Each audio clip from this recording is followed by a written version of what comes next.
आज भी हम कई बातों को सीखने जा रहे हैं और ऐसे सवालों को सीखने जा रहे हैं जो सवाल कई बार आपके जीवन में आते हैं और जिन सवालों से कई बार आप लोग जूझते हैं, दूसरे लोगों को आप जूझते हुए देखते हैं और आपके पास उत्तर नहीं होता। वो ऐसे सवाल आपके आगे रखते हैं। तो आज उन सवालों के जवाब हम पवित्र आत्मा की अगुवाई में हम सीखेंगे। कई बार हमारे जीवन में परमेश्वर चुप हो जाते हैं, हमें जवाब नहीं देते। हम प्रार्थना कर रहे होते हैं और हमें जवाब नहीं मिल पा रहा होता। हम प्रभु से पूछते हैं कई बार अपनी आवश्यकताओं को लेकर या जीवन के किसी बारे में मार्गदर्शन को लेकर, अगुवाई को लेकर, प्रभु हम क्या चुनें? मैं क्या चुनूं अपने जीवन में? कौन सा रास्ता चुनूं? मैं किस मनुष्य को चुनूं? मैं किस जगह को चुनूं? इन बातों को लेकर कई बार हम विचार करने लग जाते हैं। और कई बार ये बात युवाओं के जीवन में आती है जब वो अपने ब्याह के जीवन के विषय में सोचते हैं, विचार करते हैं। प्रभु मैं किस लड़के से ब्याह करूं? मैं किस लड़की से ब्याह करूं? मैं किस नौकरी को करूं? मेरे सामने 2-3 ऑप्शन हैं, मैं क्या करूं प्रभु जी? कई बार वो लोग हमसे प्रार्थनाएं कराते हैं, कई बार वो इन सवालों में खोते हैं, मुझे क्या करना चाहिए? तो कई बार प्रभु चुप हो जाते हैं, जवाब नहीं देते। तो ऐसे समय में हमें क्या करना चाहिए? इस 30 साल के अनुभव से जब मैं पवित्र आत्मा के संग रहा, जो परमेश्वर ने मुझे अनुभवों में सिखाई जो बातें, वो मैं आपके सामने बांटना चाहता हूँ, रखना चाहता हूँ। ऐसे समयों में जब हम प्रभु से मार्ग मांग रहे होते हैं और मार्ग हमें दिखाई नहीं देता और प्रभु मौन हो जाते हैं, जवाब नहीं देते। अभी हम सीखेंगे कि प्रभु मौन क्यों हो जाते हैं। या तो इस सप्ताह में सीखेंगे, अगर समय मिला, नहीं तो आने वाले सप्ताहों में मैं आपको बताऊंगा। मौन होने के भी कई कारण हैं प्रभु के। चुप हो जाते हैं, जवाब नहीं देते। तो ऐसे समयों में हमें क्या करना चाहिए?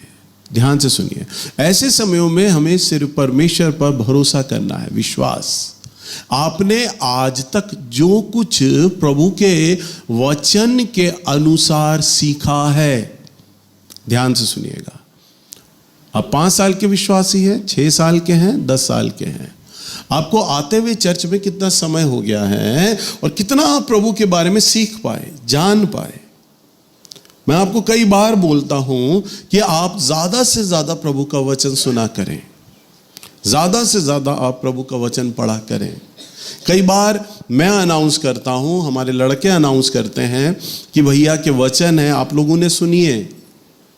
तो आप अपने मन में ये विचार ना करें, नहीं मैं तो 2 बजे वाली सभा में आता हूं, मैं तो सीनियर हूं, मैं सुबह वाले संदेश को क्यों सुनूं, वो तो बच्चों के लिए है, नए लोगों के लिए। नहीं, संदेश बच्चों और बुजुर्गों के लिए नहीं होता, वो आप डिफाइन कर रहे हैं। संदेश है, वो प्रकाशन है। और मेरा परमेश्वर तो विरला परमेश्वर है, अद्भुत परमेश्वर है। वो तो रास्ते के तिनके के द्वारा भी आपसे बात कर लेगा। हालेलुया।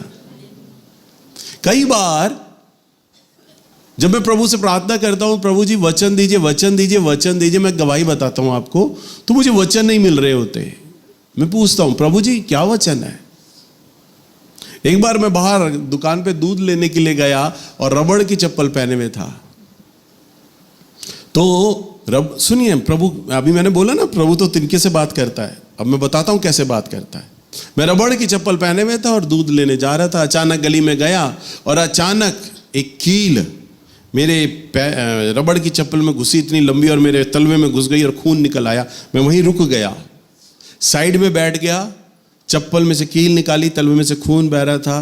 तब चप्पल में से जैसे ही कील निकाली, वो इतनी मोटी कील, इतनी लंबी कील और सारी काली हो रही, जंग से, बहुत पुरानी कील। पर जो उसकी चोंच वाला हिस्सा था ना, ये बिल्कुल सफेद था, चमकीला, जैसे बड़ा मांझा हुआ हो, नुकीला, और वो घुस गया।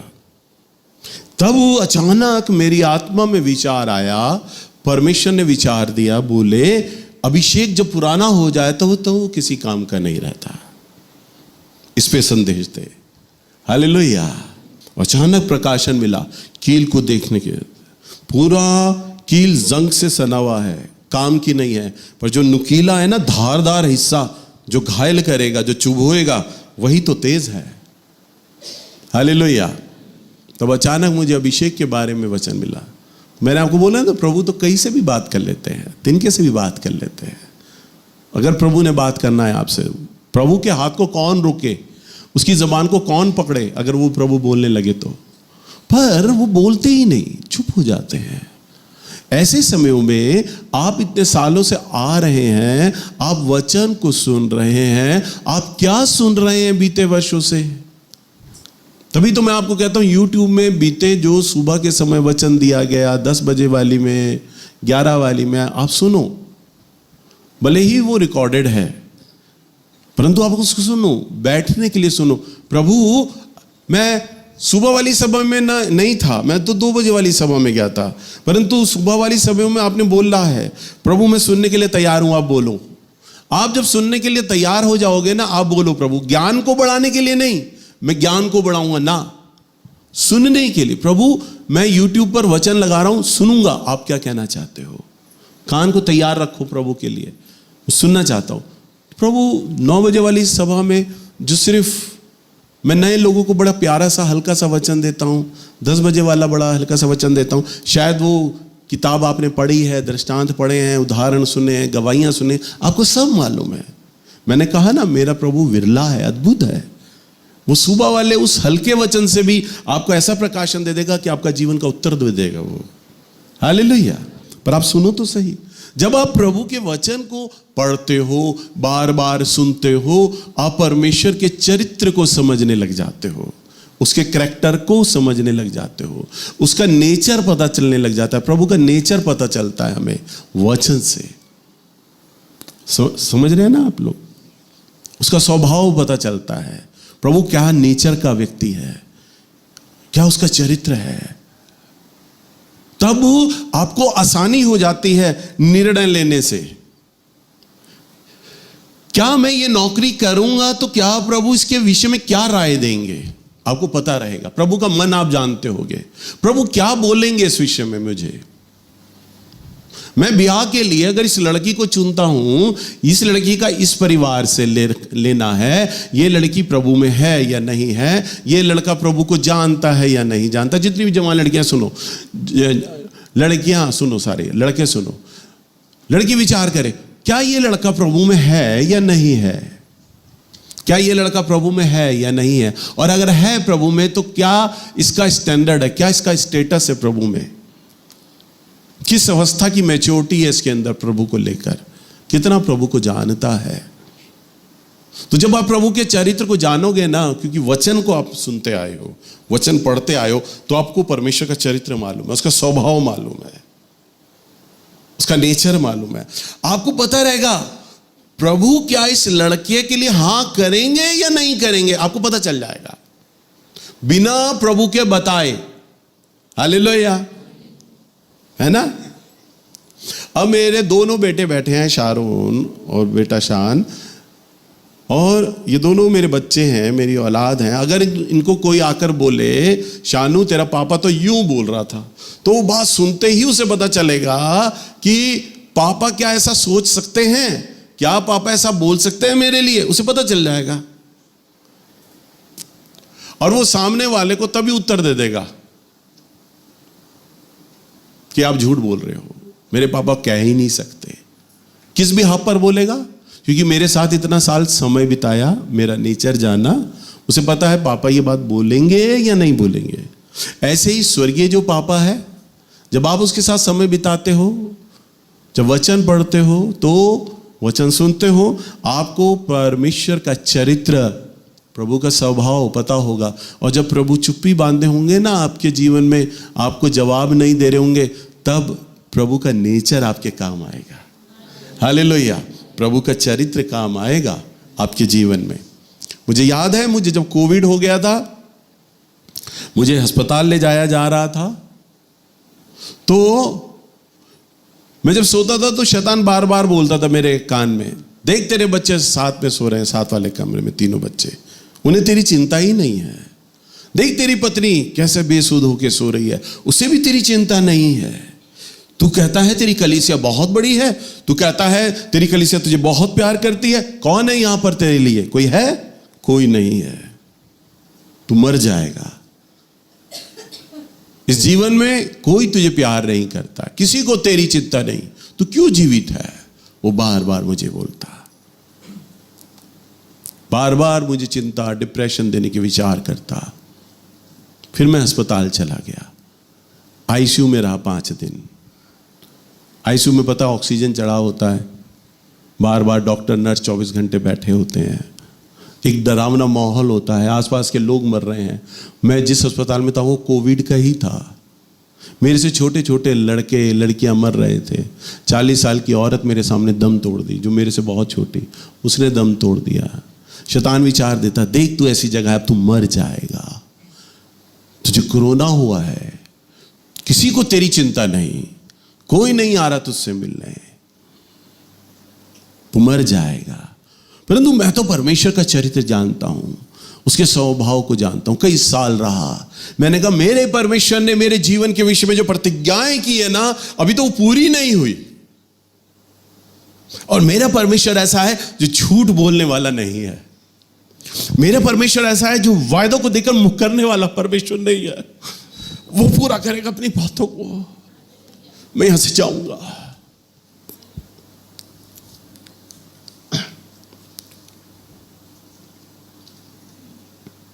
मैं उस आवाज को डांटता, अंधकार चुप हो जा।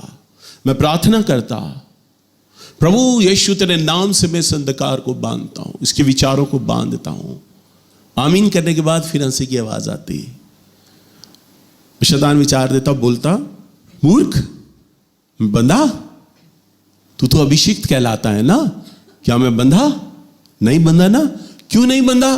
क्योंकि तेरी प्रार्थना को तेरा यीशु सुन ही नहीं रहा, उसने भी तुझे छोड़ दिया है। परंतु नहीं, प्रभु जवाब ही नहीं दे रहे थे। मेरी प्रार्थनाओं में कोई अभिषेक नहीं होता था, मेरी प्रार्थनाओं में कोई उपस्थिति नहीं होती थी, कुछ नहीं होता था। रात दिन 14 दिन अस्पताल के बंद कमरे में रहा। डॉक्टर भी दूर खड़े होकर पूछते थे, क्योंकि कोरोना का इन्फेक्शन का डर रहता था। नर्स भी फटाफट दवाई देती थी, भाग जाती थी। बस बंद कमरे में रहता था 14 दिन, कोई मिलने वाला नहीं। बेटा आता था थोड़ी देर के लिए, गार्ड आ जाता था, जाओ जाओ यहां से जाओ। सनी आता था, फटाफट भगाते थे गार्ड ने, जाओ जाओ। 2-3 जने आते थे बस मेरे पास, ज्यादा नहीं आ सकते थे, अनुमति नहीं थी। पर शैतान विचार देता, बार बार बोलता, बार बार बोलता। परंतु मैं प्रभु में विश्वास बनाए रखा। मैं जानता था मेरा प्रभु झूठ बोलने वाला नहीं है। मैं जानता हूं अपने परमेश्वर को, उसने जो बोला है ना वो पूरा करेगा। और पूरा कब करेगा वो प्रतिज्ञाओं को? जब मैं जिंदा हूंगा तभी तो करेगा, क्योंकि मेरे जीवन के साथ बांधा है उसने। तो जिंदा रहना मेरा लाजमी है, और ये मार नहीं सकती ये बीमारी मुझे। मैं जानता था मैं मरूंगा नहीं। सीनियर डॉक्टर मिलने आती मुझे, जो स्पेशल कोविड की स्पेशलिस्ट थी वो आती मिलने। उसके साथ 4-5 डॉक्टर होते, वो मिलने आते। वो मेरे से पूछती जब भी आके, बेंजामिन जी कैसे हो? मैं हमेशा उसके हंस के बोलता, मुस्कुरा के बोलता, मैं तो ठीक हूँ। पर बाहर एक दिन गई, वो सारे डॉक्टर खड़े हुए, मेरा दरवाज़ा भिड़ा हुआ था। वो सोचे कि सो रहा होगा, सुना नहीं होगा। उसके जूनियर डॉक्टर पूछते, मैडम ये आदमी कैसा है? हम जब भी इसके कमरे में आते हैं, इसका 80% लंग्स डैमेज है, मौत के मुंह में खड़ा है, इससे रोज आके पूछो। बड़ा हंस के बोलता है कि मैं तो ठीक हूँ, मैं तो ठीक हूँ, और इसकी तो हालत बहुत खराब है। तो डॉक्टर कहती, कई लोग हैं ना अपनी विल पावर पे जिंदा रहते हैं। मैंने उसे कहा, मूर्ख स्त्री, तुझे क्या पता, मैं विल पावर नहीं, मैं यीशु पावर पे जिंदा हूं। मैं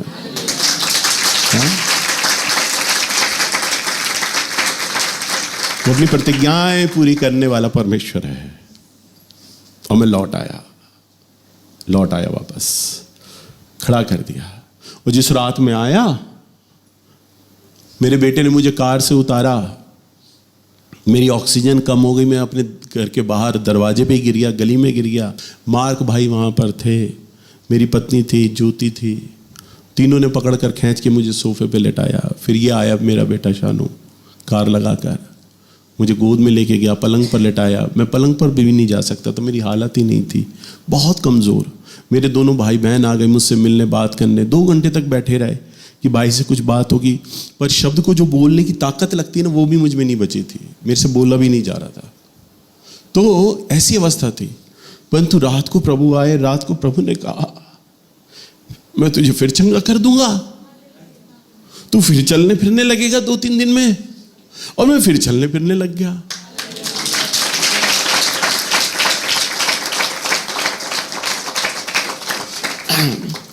जो 14 दिन मैंने प्रभु की आवाज तनिक भर भी नहीं सुनी, मैं अकेला था। क्योंकि मैंने कई बार गवाही में देने से बताया, प्रभु ने मुझे कोरोना होने से पहले प्रभु ने बोल दिया था, सावधान हो, तुझे कोरोना होने वाला है। प्रभु ने पहले ही बता दिया था। तो जैसे अय्यूब के समय में शैतान प्रभु के पास गया और प्रभु को बोला, तेरा ये दास है ना, ये इसलिए तेरी बड़ाई करता है क्योंकि तूने एक बड़ी कलीसिया दे दी, तू अच्छा पैसा देता है इसे, इसका नाम हो गया है, इसलिए तेरा धन्यवाद करता है। एक बार विपत्ता डाल इस पे, विपत्ति, और तू बात मत करना, बिल्कुल तू सहायता मत करना, तो देख मैं इसे ले लूंगा, ये परीक्षा में आ जाएगा। प्रभु ने कहा नहीं आएगा, चेक कर ले। पर प्रभु ने मुझे पहले बोल दिया, सावधान हो जा तू, अब समस्या आने वाली है। और 14 दिन मैंने परमेश्वर की उपस्थिति नहीं सुनी, वचन नहीं सुन, कुछ भी। परंतु जब मैं संजय के साथ डिस्चार्ज होने से 2-3 दिन पहले जब मैं MRI कराने जा रहा कैंप में, मैंने संजय को कहा, मैंने कहा संजय मेरे साथ बिल्कुल हूबहू वो चीज़ हो रही है, प्रभु मुझसे बात ही नहीं कर रहे हैं, जवाब ही नहीं दे रहे। अब मैं वो समझ रहा हूँ वो चीज़ कैसे होती है। प्रभु यीशु मसीह जब क्रूस पर थे ना, प्रभु यीशु मसीह ने बोला, हे परमेश्वर तूने मुझे क्यों छोड़ दिया। क्यों? क्योंकि हम अपने अभिषेक में होकर प्रभु को महसूस कर पाते हैं, जान पाते हैं। जब वो अभिषेक उठा ले, उपस्थिति उठा ले, बात ही ना करे, अगुवाई ना करे, जवाब ही ना दे, तो अब क्या करे। तब परमेश्वर का जो चरित्र है ना, और जो वचन जो आपने सीखा और जाना, तब वो काम आता है, तब वो अगुवाई करता है। मेरे जीवन में वही हुआ। तब मैंने संजय को कहा कि प्रभु यीशु मसीह के समय में जब प्रभु ने क्रूस पर बोला था ना, मैं अब वो समझ रहा हूँ। क्योंकि प्रभु को भी तब परमेश्वर की प्रेजेंस महसूस नहीं हो रही थी, क्योंकि पूरा हाथ शैतान को प्रभु ने दे दिया था। और अगर आप पैशन ऑफ क्राइस्ट देखें तो वहाँ पर जब प्रभु यीशु मसीह चल रहे हैं तो शैतान की प्रेजेंस भी लगातार दिखाई दे रही है। गतसमनी बगीचे में वचन में लिखा है, प्रभु यीशु मसीह प्रार्थना कर रहे हैं और प्रभु कहते हैं मेरा मन व्याकुल है। चेलों को कहते हैं मेरे संग प्रार्थना करो, क्योंकि अब अंधकार का समय, शैतान की घड़ी है, तुम प्रार्थना करो। क्यों कह रहा है प्रभु शैतान की घड़ी है? क्योंकि स्वर्ग से वाणी आनी बंद हो गई है, स्वर्ग से सहायता मिलना बंद हो गया है, उपस्थिति आनी बंद हो गई। हम अंधकार को दे दिया गया है समय, शैतान को दे दिया गया है समय। अब वो समय है जब तुम सिर्फ परमेश्वर पे भरोसा कर सकते हो, सिर्फ उसके वायदों पे भरोसा कर सकते हो, उसके चरित्र पे भरोसा रख सकते हो, और ये जान सकते हो क्या मेरा परमेश्वर करेगा या नहीं करेगा, मेरा परमेश्वर ऐसी स्थिति में क्या बोलेगा या नहीं बोलेगा। आप जानते होगे उसके नेचर को। हालेलुया। और बहुत सारे, मुझे कहते हुए अच्छा नहीं लगता, बहुत सारे पास्टर्स, पादरी चले गए, शैतान ने उन्हें यही मौका दिया, यही अवसर दिया, और वो टूट गए और मृत्यु के निवाले हो गए। एक बेटे का फोन आया पादरी के लिए, कहते भैया मेरे पापा यहाँ अस्पताल में देखकर घबरा रहे हैं, मैं मर जाऊंगा। मैंने उन्हें बोला प्रभु का वचन बोलते हैं, ऐसे क्यों बोल रहे मैं मर जाऊंगा, ऐसा ना बोले। वो कहते तू मुझे घर में ले चल, मैं अपने घर में ही मरूंगा। मेरा घर में इलाज करा, और घर में ही उनकी डेथ हो गई। और मेरे से ज्यादा तबीयत नहीं खराब थी, मेरी तो बहुत तबीयत खराब थी, पर मैं क्या कह रहा था, मैं मरूंगा नहीं, मैं जिंदा रहूंगा, क्योंकि मेरा यीशु मुझे जिंदा रखेगा भी। हालेलुया।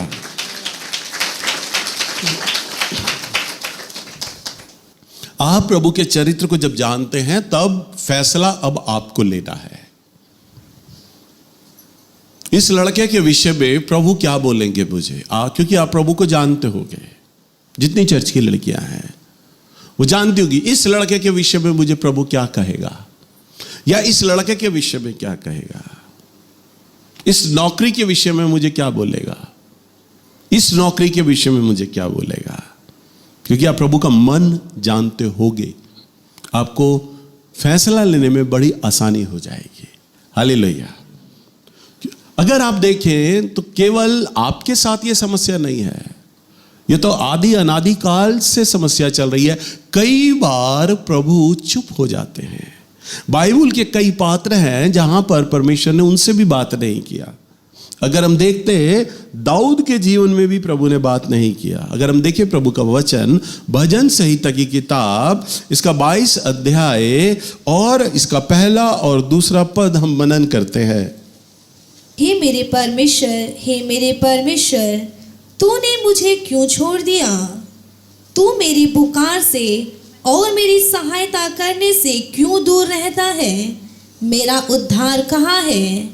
हे मेरे परमेश्वर, मैं दिन को पुकारता हूँ परंतु तू उत्तर नहीं देता, और रात को भी मैं चुप नहीं रहता। हाँ, देखो दाऊद के साथ भी ये समस्या है, और जैसा प्रभु यीशु मसीह ने क्रूस पर बोला था, दाऊद भी वैसा ही बोलता है, हे मेरे परमेश्वर, हे मेरे परमेश्वर, तूने मुझे क्यों छोड़ दिया? तू मेरी पुकार से और मेरी सहायता करने से क्यों दूर रहता है? वो भी ये बोल रहा है, मेरा उद्धार कहाँ है? मैं दिन को पुकारता हूं परंतु तू उत्तर नहीं देता, और रात को भी मैं पुकारता हूं तू और मैं चुप नहीं रहता। मैं रात दिन तेरे नाम की दुहाई दे रहा हूं, तू जवाब ही नहीं दे रहा। तो ये समस्या केवल आपके संग नहीं है।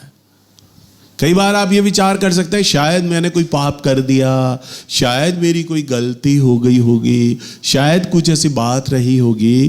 कई बार आने वाले हफ्ते में हम सीखेंगे इन बातों को, अभी समय नहीं है, परंतु आने वाले दिनों में मैं आपको बताऊंगा चुप्पी के भी, प्रभु की चुप्पी होने के भी कई कारण हैं, कई वजहें हैं। हालेलुया।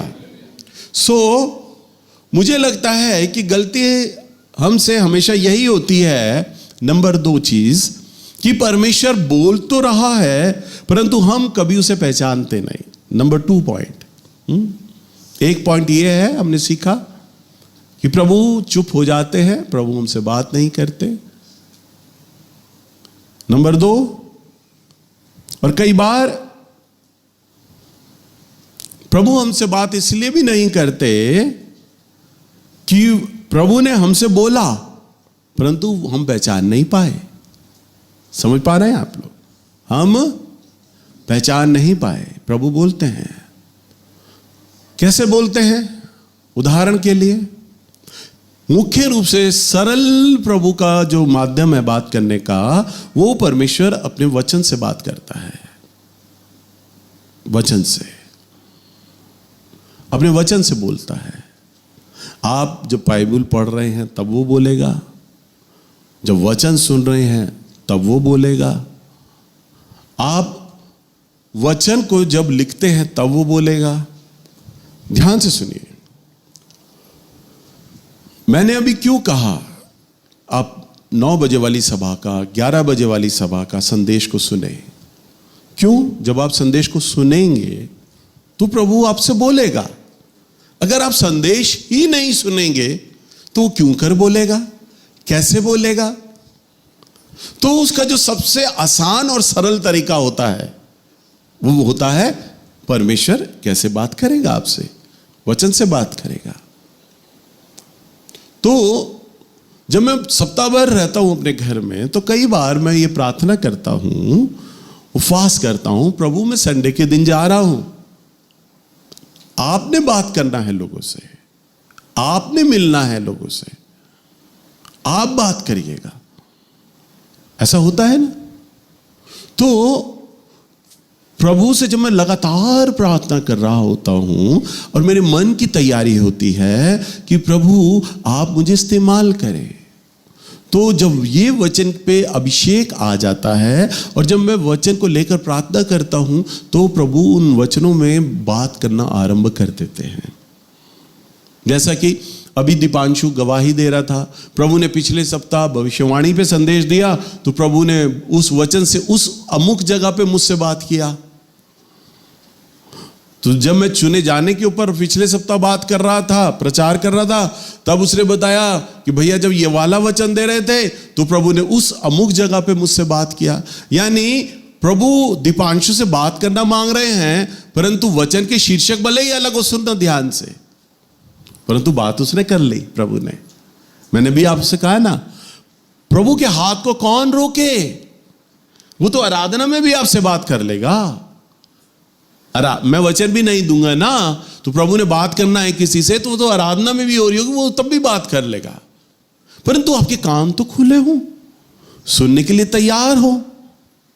मुझे लगता है कि गलती हमेशा यह होती है कि परमेश्वर बोल तो रहे होते हैं, परंतु कभी हम उसे पहचान नहीं पाते। समझ पा रहे हैं आप लोग? तो कई बार जब आप वचन को सुनते हैं ना, प्रभु आपसे बोल तो रहे हैं। दीपांशु ने कैसे कहा? प्रभु ने मुझसे बात किया। क्यों? क्योंकि वो समस्या में था, उसे उत्तर नहीं मिल रहा था। इसका सॉल्यूशन क्या है?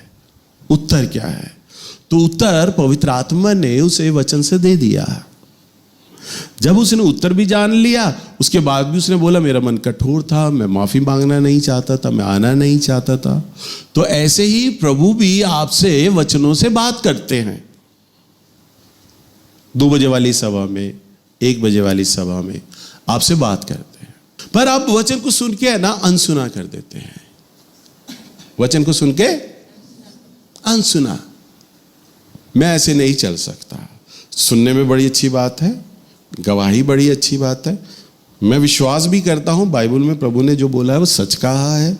मैं पढ़ भी रहा हूं अपनी आंखों के आगे, बाइबल से में लिख रहा है। भैया भी जो बता रहे हैं बाइबल से ही तो बता रहे हैं, सही से ही बता रहे हैं, गलत भी नहीं बता रहे, पर मैं चल नहीं सकता। क्यों नहीं चल सकते? क्योंकि मन की कठोरता है। वाणी तो सुन रहे हैं आप, परंतु क्या है? मन की कठोरता है। तब आपको प्रभु फिर बात करता है स्वप्न में आके,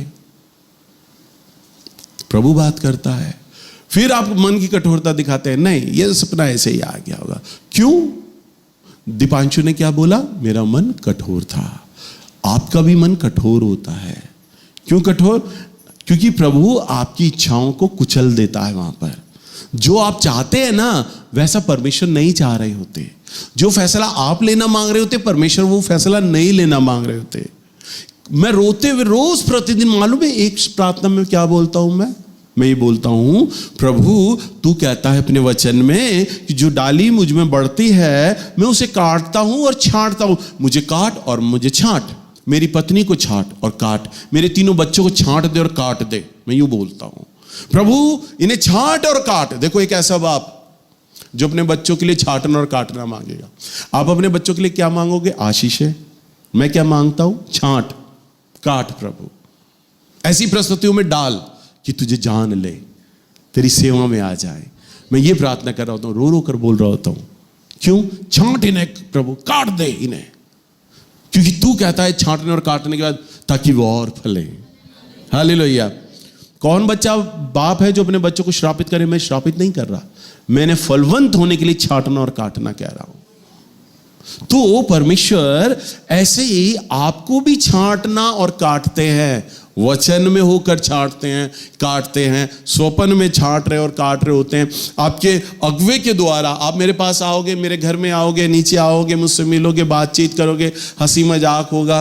आप चाय पी रहे हो, मेरे साथ बातचीत कर रहे हो, आप मुझसे कुछ पूछोगे, पर मैं आपको जब जवाब दूंगा ना तो 2 तरीके से दूंगा। पहला वो जो मैंने 30 साल से प्रभु के साथ अनुभव किया है, नंबर 1। नंबर 2, मैं आपसे जो बात करूंगा जवाब दूंगा वचन से दूंगा। मैं आपको वचन से दूंगा, भले ही मैं उस समय वचन शेयर ना करूं कि बाइबल में यहां लिखा है, परंतु मैं वचन से आपको राय दे रहा हूंगा। तो आप अगुवे के द्वारा वो बात सुन रहे हो और सीख रहे हो, परंतु आप उसको भी डिनाई कर देते हो। नहीं भैया, राय तो दे रहे हैं परंतु मैं ऐसा चलूंगा नहीं, मेरा मन तो ये करता है करने के लिए, मैं तो ये करूंगा। तो प्रभु ने आपसे कई तरीके से मिले और बातचीत किया, परंतु आपने उसे पहचाना नहीं। समझ पा रहे हैं? परंतु आपने उसे, फिर वो आपसे बात नहीं करेगा। 7-8 बार उसने आपसे बात किया पर आपने बात नहीं किया। आखिर में उसने एक अस्त्र चुना। हमारे चर्च में भविष्यवाणी होती है। मैं क्यों भविष्यवाणी पे अधिक जोर देता हूं? मालूम है क्यों जोर देता हूं? क्योंकि तब परमेश्वर का वचन है ना, एक फिजिकल फॉर्म में सामने आ जाता है। सुन रहे हैं?